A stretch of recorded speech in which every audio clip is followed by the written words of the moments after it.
बस भगवान श्री राम का नाम लीजिए, जलवा है, बम बम है। बम बम है। फुबट नहीं है, क्लियर है। आपके स्टार है रवि किशन, वो भी कह रहे हैं सब बम बम है, आप भी कह रहे हैं? एकदम बम बम है, कोई फुबट नहीं है, एकदम जय श्री राम। राजा की जनता से क्या अपील करना चाहेंगे? बस हम अपने भैया खाती आइल बानी, यहाँ से जितने हमारे भैया चाचा माता बहन है सबसे गुहार करे आइल बानी कि हमारे भैया के एकदम भारी मत से विजय बनावा जा। भोजपुरियों में विवाद चला था जाति जाति का, क्या कहता नहीं? अब हर स्टार के, हर इंसान के अपना अपना सोच होला, अपन सोच होला। मेरे मन में दूर दूर तक ये सब नहीं है कि जातिवाद क्या होता है। इंसान के अंदर इंसानियत होनी चाहिए।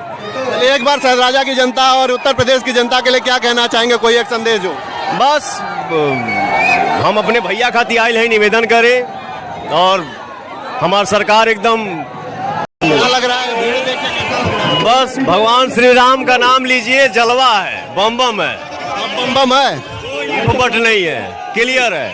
आपके स्टार है रवि किशन, वो भी कह रहे हैं सब बम बम है, आप भी कह रहे हैं? एकदम बम बम है, कोई फुबट नहीं है, एकदम जय श्री राम। राजा की जनता से क्या अपील करना चाहेंगे? बस हम अपने भैया खाती आइल बानी, यहाँ से जितने हमारे भैया चाचा माता बहन है सबसे गुहार करे आइल बानी कि हमारे भैया के एकदम भारी मत से विजय बनावा जा। भोजपुरियों में विवाद चला था जाति जाति का, क्या कहता नहीं? अब हर स्टार के, हर इंसान के अपना अपना सोच होला, अपन सोच होला। मेरे मन में दूर दूर तक ये सब नहीं है कि जातिवाद क्या होता है। इंसान के अंदर इंसानियत होनी चाहिए।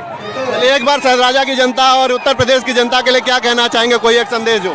बस हम अपने भैया खाती आइल है, निवेदन करें और हमारी सरकार एकदम